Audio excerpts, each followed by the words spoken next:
Bonjour et bienvenue dans ce magazine Alerte Export de juin 2017.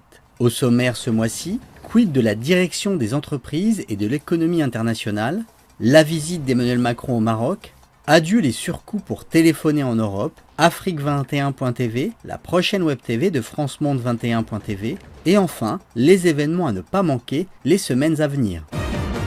Alors que le déficit du commerce extérieur s'est creusé à plus de 48 milliards d'euros en 2016, toujours pas de ministre ou secrétaire d'État en charge de ce secteur dans le gouvernement actuel. Sachant que suite aux élections législatives, le gouvernement devrait nommer quelques secrétaires d'État supplémentaires, peut-être que ceux qui s'inquiètent déjà seront enfin rassurés.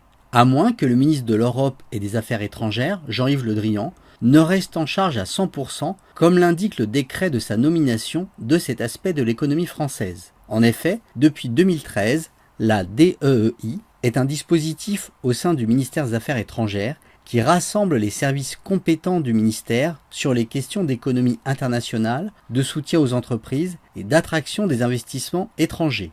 Cette direction des entreprises et de l'économie internationale et ses 75 personnes et 3 grandes sous-directions est non seulement censée être le back-office d'appui des ambassades dans leur mission économique, mais aussi le point d'entrée principal des entreprises dans l'écosystème du commerce extérieur en France et à l'étranger.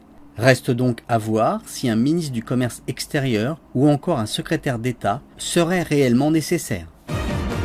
En ce 19 juin, alors que le chef de l'État a terminé sa visite au Maroc, une occasion pour le roi Mohamed VI et Emmanuel Macron d'examiner les différents volets de leur coopération, et pour le Figaro notamment de revenir sur certains grands chiffres qui expliquent pourquoi dans l'agenda du président cette rencontre arrive si tôt après son élection. Ainsi, avec ses 52 000 expatriés français, le Maroc arrive en 8e place sur le podium des pays les plus appréciés par les Français de l'étranger.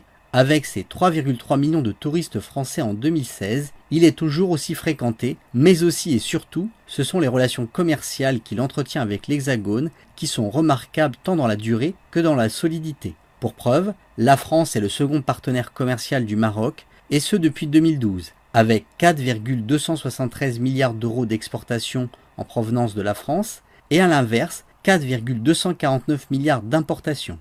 En effet, la France est l'investisseur majeur au Maroc avec ses 750 filiales qui emploient près de 80 000 salariés. Pour finir, le Maroc serait le principal bénéficiaire des investissements de l'Agence française pour le développement avec 600 millions d'euros engagés pour la période 2014-2016. Bref, des chiffres qui en disent long sur cette visite programmée en priorité. Vous voyagez en Europe fréquemment pour affaires? Alors la nouvelle suivante va vous plaire.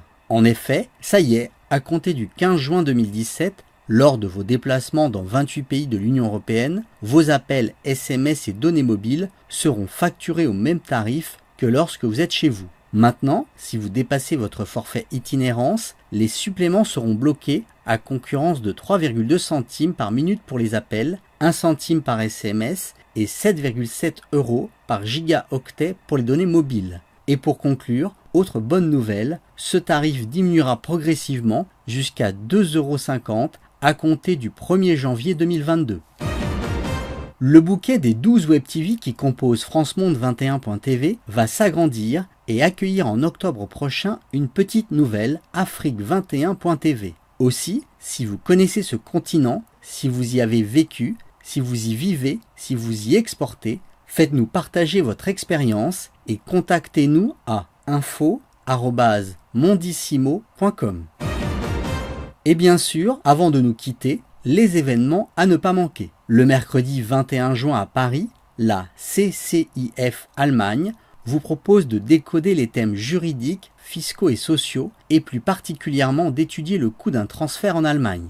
Des spécialistes aborderont les nouveautés législatives en matière de prix de transfert et l'application prévue de BEPS en Allemagne.